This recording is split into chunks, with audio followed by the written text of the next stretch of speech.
Hello, this is Mike Peters from The Alarm. You're listening to Soundword's STL podcast. Hi, I'm Ben Province for SoundwordsSTL.com. In the early 80s, a new breed of UK rockers introduced their anthemic choruses, thoughtful lyrics, and swelling guitar tones. Bands like The Alarm, Big Country, and U2 helped set the stage for the alternative rock bands like Coldplay and The Killers, who would follow a couple of decades later. The Alarm is perhaps best known for their top 20 UK hits, 68 Guns and Rain in the Summertime, which were released during the band's original run that ended in 1991. But following some lineup changes, The Alarm has seen a rebirth in the new millennium, led by original singer Mike Peters. He joins me now here at Delmar Hall before his show tonight, and I couldn't be more thrilled. Mike, thanks for doing this. It's great to be here. Thanks. It's great to be on the podcast. Absolutely, our pleasure. And we'll get to the new record segment in just a little bit, but I wanted to take it back to the beginning. You began your music career as a punk rocker a little bit, and then went somewhat acoustic at first with The Alarm. Take me through the process of landing on this new wave rock sound that you've become so well known for. Well, I think it originally started with the influence that gave birth to the beginnings of the band itself. That we were called the Toilets. It's probably not the best name for a band, but was pretty shocking in 1977, which is what the aim of the music was at the time. I think it was a time where I seen the Sex Pistols and the Clash before it really went overground. It was still a really underground thing, and I think the music was there to shock people out of the malaise of the time, break the boredom threshold, just shock people into taking their own action, creating their own bands, writing their own fanzines, creating their own clothes, creating their own identity, and breaking out of the constraints of the norm. And that was really the sort of spark that started the Toilets. And the Toilets led to The Alarm ultimately, because that was just the career path. I wouldn't even say it was a career path, it was the learning curve we took. And we didn't have a Sven Garley like the bands that we talk about, like the Pistols had Malcolm McLaren and the Clash had Bernie Rhodes, and they were older gentlemen who could guide them, a bit like Brian Epstein did with the Beatles, someone who could channel their energy and package it into such a way that it could become something that you could sell under the name of rock and roll. And we didn't have that. We just had to learn from our own mistakes. So we went through a number of bands before we settled on it being The Alarm, a few different members till it became the group that went forward as The Alarm. And we first came in 1983 with one of the bands you mentioned at the top of the show, with U2 in 1983. And that really broke the band and gave us a platform to build on. We came to America completely unknown. We had no real success to speak of in Britain. We just happened to be friends with U2, and when we played our first gig in San Francisco, our record label put our first two singles together as an EP called the Stand EP, and then it went from there really. Yeah, and I read something where Bono pulled you and Stuart Adamson of Big Country on stage and introduced you as the new breed of rock and roll. That's right, yeah. That was just before U2 left for America themselves on the war tour. We met U2 in 1981 on the last night of their October tour, and Bono came up to me on the sound check and he was very intrigued by my acoustic guitar because it had pickups in it. He was really interested in the harmonica. He wanted to know how you played those, so he invited me back to the hotel at night and I showed him some chords because he couldn't really play the guitar at that time either. He was just a singer who found melodies with his voice in the creative process that was U2, and so we had a lot to learn from each other. And when U2 came back with the War album, that we played a couple of dates with them, as did Big Country, and when we got to Hammersmith Palais the night before, I'd actually showed U2 how to play Knocking on Heaven's Door by Bob Dylan and played it with them, and it was at Brighton Top Rank, and it was a great night. And Bono said, let's do it again in London. So I went to the show and he introduced me and I came from the side of the stage. And when he introduced Stuart Adamson, Stuart was in the audience watching the gig. So he came over people's heads and they passed him over the barrier and I helped him up on the stage. And that was the first moment I met him. I took his hand to help him up onto the stage. And Bono described us all The Alarm, U2 and Big Country as the new breed. And we were at the time. We had a connection. I think the fact that we came from Wales, Scotland and Ireland, we came from the sort of Celtic fringes of the UK, with that Ireland being independent, of course. we had a commonality between us that brought us together, not just as musicians but as friends as well. Yeah, and the guitar tone, I think, between The Alarm and Big Country, there's some similarities between what Dave Sharp and Bruce Watson were doing. Who influenced who? I think we all influenced each other in a way. If you go back and look at what The Edge was listening to before U2 played, and you look at what Stuart Adamson was obsessed with, and Dave Sharp, you'll see that there's a link that goes back to someone like Bill Nelson from a band called Bebop Deluxe, and he was quite influential on all those players. He played with open strings, drone strings, that later, really is epitomised with someone like Billy Duffy from the Cult, playing with an open D and finding harmonics and atmospherics in the play, and not just chords and solos. And obviously Joy Division and Bernard Sumner had a big effect on everybody. But it's the influences and where we took them. And I remember one time on the tour, Birmingham Odeon, I'd gone to the show, and Bruce and Watson and Stuart Adamson, Big Country, were playing, and we had a jam session in the dressing room, and it was interesting to see everybody's skill, if you want to call it. Like, Stuart Adamson was a consummate guitarist and could play anything, and he was very dexterous and could move all across the fretboard. Dave Sharp was similar in a way, but he was more chordally based. That he'd been taught by his mother, who was a classical French guitarist, so he could play in the style of, say, someone like Pete Townsend really well. And I always think of Pete Townsend as a great chord guitarist. He wasn't the best soloist, but he knew how to put an interval between one chord and the next like no one else. He knew how to hit you. Yeah, he did. Yeah. And then The Edge was a complete learner. I mean, it sounds ironic, but he really almost couldn't play the guitar. He could play what he'd taught himself or learnt to get from the instrument without having any formal lessons. So he struggled with playing other people's songs. He could only play U2's music, the music he created for himself. Well, that served him well, didn't it? Absolutely. Wow.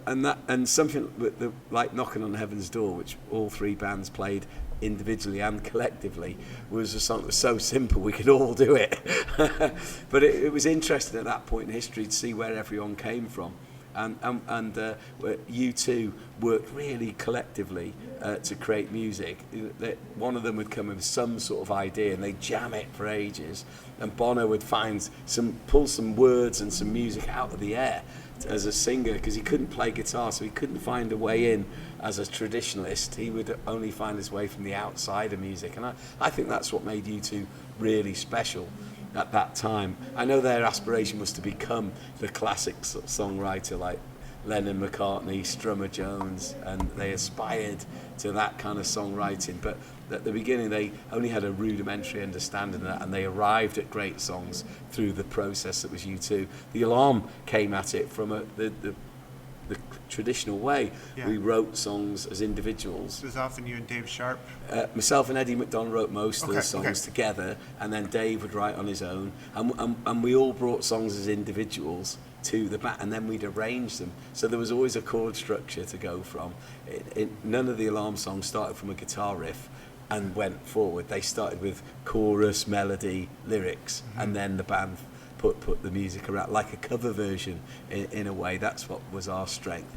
Yeah. And Big Country fell somewhere in between. They used to compose great backing tracks, and then Stuart would take the music away and write the lyrics to the music they created, almost as a soundtrack. Yeah, because a couple of those guys in Big Country started as sessions musicians. That's right, yeah, so. Mark and Tony, yeah. Right. And so they had a really strong sense of musicality in that band. They were very adept musically, far more so than the Alarm and U2 ever were. Wow, I think all three of you guys are great. Well, we all arrived at the same point. Sure. But we came from different directions completely, but we all arrived at a destination where we had a commonality. We were all interested in music as fans, and we had a joy about being set free in a band that we felt very privileged and honoured to be in these groups that could go out and play for our peers, and we never underestimated how lucky we were to be in those positions until later in life, I think, in a way. But at the beginning, certainly we all revelled in the fact that we were the fans on stage playing the music to the people that we'd hung out with at all the gigs we'd been to see. Yeah, and I think fans can always tell when musicians are fans of other bands, of other music, and they understand, wow, what a great privilege. When you have to, I'm a student of music. I learned that poring over the sleeve notes and trying to work out how the guitarist did this and how television used to play guitars with no bends on the strings at all. And that was another thing that The Edge, Stuart Adamson and myself, we all loved television. That was a big band that we all connected over, and Bono, and we used to love Marquee Moon and everything like that. And there was no blues in the music. It was pure pop melody, structure, and rock, without being the based on the foundation of the blues, and we loved that, and by being students of music, that would come across in our performance, that we just had so much to learn from each other. That was the joy of meeting up at the occasions that we did, was wow, how did you make that record, how did you get to that album, what's Steve Lillywhite like, wow, he brings this to the table, and I think U2 and Big Country both benefited having an amazing record producer. We never quite got to that level of record producer, except maybe Tony Visconti, who could really bring something really dynamic to your music, another massive presence. Yeah, and Tony Visconti took creative risks and did things outside the box a little bit. He did, yeah. He was very musical. He wasn't an instinct kind of producer that just drives the band on and pushes them, which is what Steve Lillywhite. He's not really a musician, Steve Lillywhite. He just knows great music, and he knows when the band are giving it, and he'll push you to get it. He'll take you beyond your comfort zone. I did work on a session with Steve with Big Country. Tony Visconti's a real musician in the sense that he can score music. He can hear the melody. He knows the next chord you've got to go to before you've got to it almost. But he does bring a production element that is you only have to look at his CV to see what he brings to records. Heroes by Bowie and T-Rex, and then you look at Steve Lillywhite and you're looking at U2 and the Pogues and all the great records he's made. They make a massive contribution, and they almost become like a fifth member, and they can almost take something quite ordinary in a way and transport into a thing of beauty.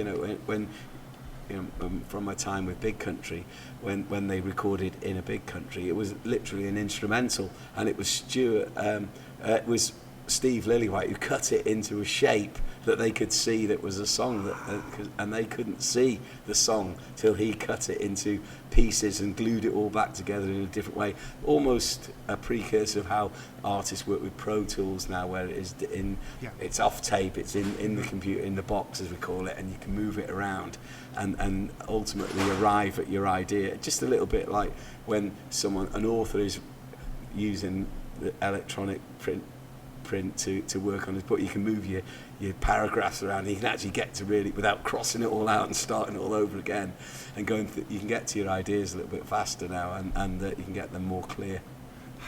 What all was rearranged in A Big Country?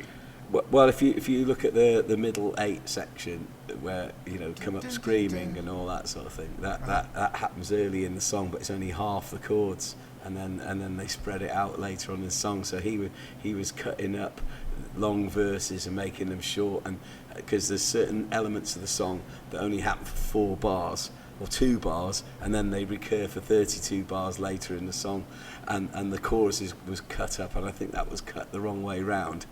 To make more sense of it, and it was really edited from a massively long piece, and then Stuart took the edit away and then wrote the lyrics over the top and came up with the melody after the whole, almost created the melody to the soundtrack instrumental of the song. So they almost don't fit. They're very unusual how the melody fits. with the actual chord structure. It's interesting because it turned out to be what I considered maybe a perfect song. Yeah, absolutely. I mean, it's for me personally, it means so much because I mean, it's documented, but I've lived with cancer for a lot of my adult life, and in 2005 when I'd relapsed and was going through a pretty hellish ordeal involving the leukapheresis, and I was sort of slipping out of consciousness from the shock. It was all taken over me, and luckily my wife Jules had brought my iPod and put some speakers in just to try and distract me, and the first song that came up was In a Big Country and Stay Alive, Stuart, and I felt like he was really singing that word to me in that moment, and it made me really focus on not slipping out and just trying to stay conscious to deal with what was happening. So I'm very grateful for that song. Yeah, I am too. That might very well be my favorite song of all time. Love it.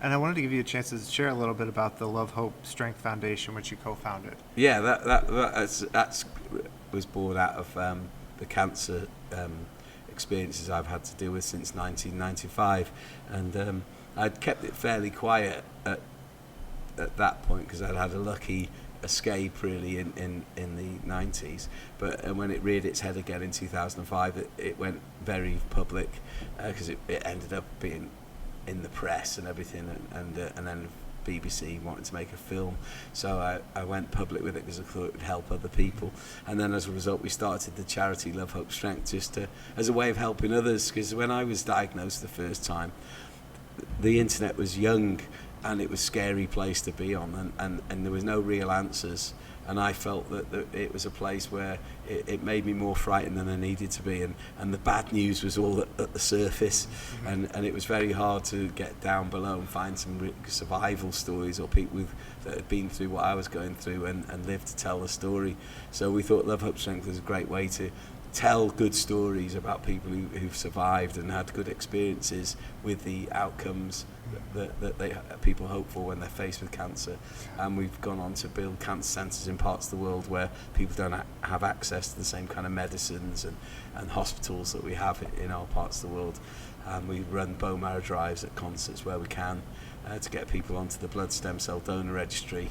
And through that we've registered over 200,000, but more importantly we found over 4,000 people who've been matched to potentially save the life of another person.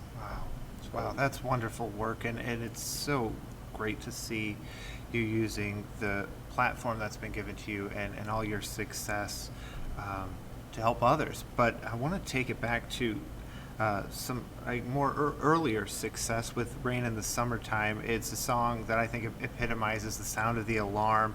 It's likely taken on different meanings for different people, but is there a specific story behind that song? Well, only to be honest, when it first came, it was one of the rare occasions where an alarm song arrived without it being as formed as it normally might have been. It started off with at a time we were working with a producer called John Porter, who created the Smiths' How Soon Is Now, and John, we played John all our demos, and he said, have you got anything else that you haven't played me or you don't want to play me that might be interesting? Well, we've got one cassette tape here of a jam session we had, which is unusual for us, but Twist, our drummer, started he was using a drum machine to sort of check tempos, and he just set off a basic 4 on the floor type beat going, and then I was playing some chords, and then Eddie was asking Dave to play a guitar riff, and he said it's a bit like a big country thing, like this sort of thing, in triplicate, and all of a sudden I started singing I Love to Feel the Rain in the Summertime over the top, and we just had this jam session, and we played it to John Porter, and he said, I think that's fantastic, and this is an example where a great producer can see something you can't yourself, and he said, I think that's something special there. So he took it into when we were in the studio recording the rest of the Eye the Hurricane record, he took the cassette tape and mapped it out on an early form of computer, an Atari computer at that time, and created a backing track for it, a bit like he'd done for How Soon Is Now with the Smiths. And then when he played it in the studio, with all this sort of computer backing. He said, we're going to put some drums here, we're going to have some guitars there, and then you're going to sing I Love to Feel the Rain in the Summertime. It's going to sound amazing. I thought, yeah, it's going to sound, but I don't like the lyrics. I was just something I came up with on the spur of the moment. I love to feel the rain in the summertime. And I tried loads of vocal takes to come up with a different take, and I tried everything to come up with a different take of the lyrics I was singing. Faith came into it somewhere along. I remember that instead of rain, and I couldn't make that work. And John Port was going, Mike, it sounds great as it is. Your instinct has taken you a place of beauty. Stay there. It's fantastic. Yes. And he just encouraged me to stay with it, and we did, and it became the lead track on the album, and became a very big hit and a record that we've been associated with all our lives since it came out. Yeah, and I mentioned the rebirth of sorts for the Alarm when you started using the name again.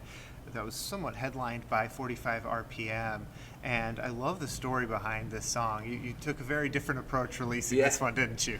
Yeah, well, in the I think there's a line in Rain in the Summertime, and I run till the breath tears my throat, till the pain hits my sides, if I could leave all the pain and the sadness behind. That was true. The Alarm were going through a difficult time when we made that record, which is possibly why I couldn't quite see where Rain in the Summertime was taking us personally. I felt a little bit distracted by the politics. The band didn't want to record individual songs anymore. It became, let's create a piece of music like U2 and Big Country were doing, and I thought that was not the way forward for the band. So there was tension, and it really led to us falling apart in '91. And then through process, really, I started a band with Billy Duffy from the Cult called Colour Sound, and Eddie McDonald came to see some of the gigs, as did Ian Astbury of the Cult, and we were a fledgling band. We only made some demos that are known now, but they weren't recorded as an album as such originally. And as soon as they saw us playing the next day, Eddie was like, let's get the Alarm together, and Ian Astbury, let's get the Cult together, and it all stemmed from that. And so we actually went out and played the first Alarm gigs.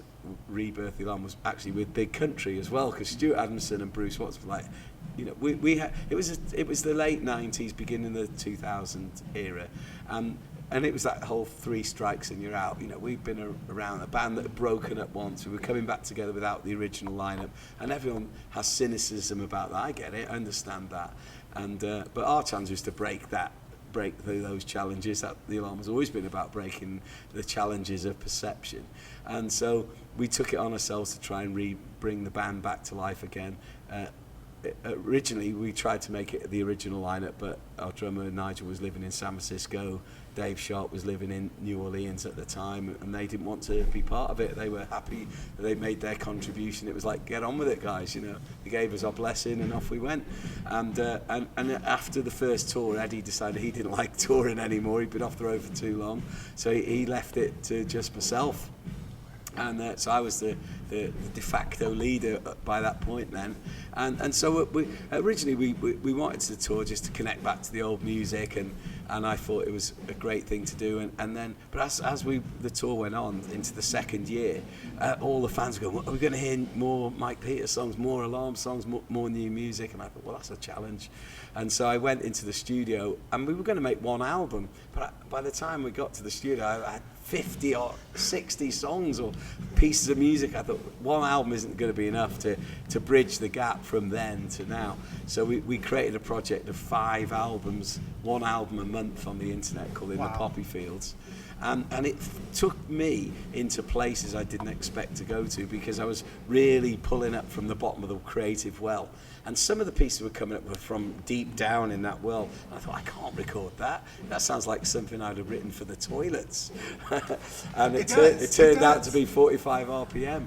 And so when we finished it, it was like, wow, if this was Green Day, this would be a smash, you know.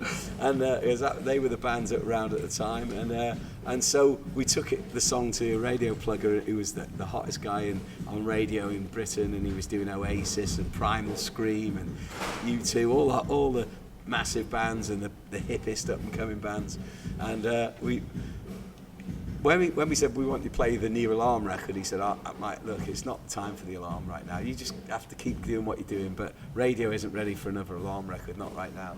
You know, everyone has got respect, but let's just leave it intact like that.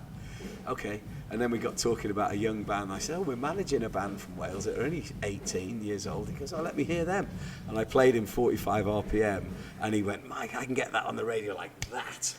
And I said, that is the Alarm record in truth. And he was like, oh my God. And he said, let me play it to a couple of people just like you've done to me.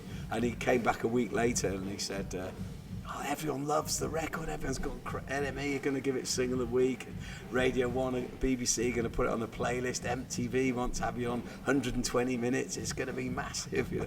And I said, what did you say when you told them it was the Alarm? And he says, well, they got so into it, I didn't have the guts to tell them it was the Alarm. Oh, so that wasn't your idea. So we got to release it as the Poppy Fields. So that decision was made for you. The ultimate decision. We presented to him that the band was the Poppy Fields, but he said, okay, well, let me play it to the record to people, and then I'll tell them it's the Alarm straight away. But they went so overboard, he didn't want to break the moment of magic and kill it. But, so he didn't tell them it was, we didn't tell the media it was the Alarm until it was in the charts at number 27. Wow. And going up, and we revealed it on the night Top of the Pops got broadcast.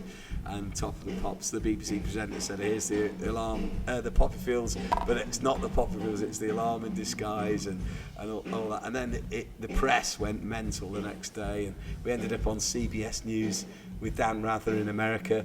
And right at that point, it was all poised to kick off in a massive way. And then I got diagnosed with leukemia, then like about a week later, it was a year later, but it was it stopped us dead in our tracks right there, and then until now, really. So it was a great story, and there was a film based on it released in the UK called Vinyl. That's got the star of the film was Phil Daniels, who's the star of the Quadrophenia movie, based on the Who's album. And it was a British film release, and it's not. It's based on a band called the Weapons of Happiness, and 45 I wrote another song for the soundcheck called Free Rock and Roll, and we made the soundtrack album The Alarm, and again it sort of brought us back into prominence, started the wheels turning that have led towards Equals and Sigma now. Yeah, and I want to talk a little bit about that, as well as the Killers performed a tribute to you recently, which was a surprise. They played Rain in the Summertime at a show in Wales. That's right, yeah, it was actually, I'd been contacted by the Killers before the show. They announced the show and said, look, we want you to come down to Wales and play. We want to play some Alarm songs with you singing, and then you stay up and we do a Killer song together. And I thought, okay, great, this is going to be amazing. But when it got near the time, the Killers were playing Glastonbury, and on the day of the show, they said, look, we've probably bitten off a bit too much that we can chew with Glastonbury, so can we postpone what we were going to do and do it some other time? I said, absolutely, of course. And so I went to they said, come to the show and let's hang out afterwards. And so I went to the show, but I had no idea they were going to play Rain in the Summertime. That was when it hit, it was a complete shock, and they didn't announce it. So the guitarist started playing some music, and then Brandon started singing, and there was no announce, so he caught me completely unaware. I was thinking, what's this? You know, I don't recognise this. I know this song. This isn't on Sam's Town. Which one's this? You know, and off they went, and it caused a massive stir on the internet. Wow. And lots of their fans now, as a result, have been checking out the Alarm and trying to, what's that?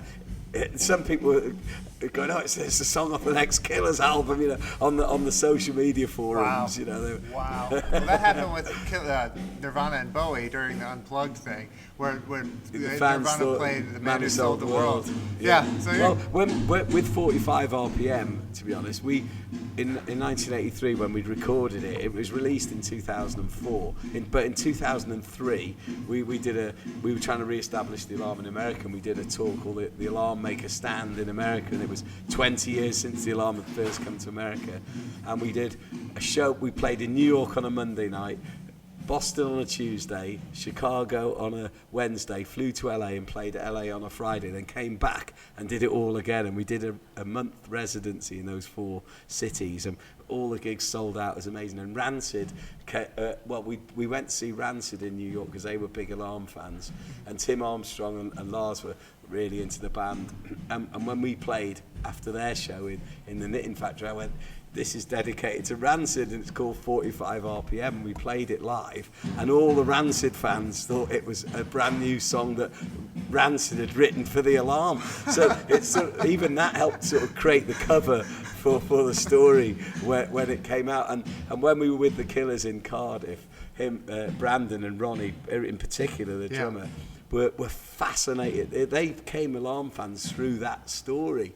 And they were fascinated that how we pulled off this 45 RPM in the Poppy Fields ruse, and they were more fans of what they had a copy of Ony's album Sigma in the dressing room that they wanted to sign him when I got to the gig, and of course. But they wanted to play one of the big, more well-known songs to a big audience. It was great to have them, meet them, and have them hear their interpretation of your own music. Well, I'd love to talk with you for another hour. I absolutely would, but I know we need to let you go. That's okay. Can you tell our listeners where they can go find Sigma, the new record? Well, all the links are there on the alarm.com website, and it'll all take you to Sigma. But it's there on all the streaming services. It's in stores on CD and vinyl.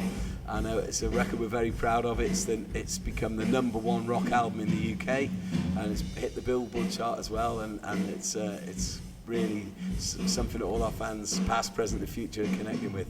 Well, congratulations on that, and thank you again Thanks, so much for Cheers, doing Ben. this. Thank you. Thanks very much. Absolutely. And for Soundwords, STL.com, I'm Ben Province.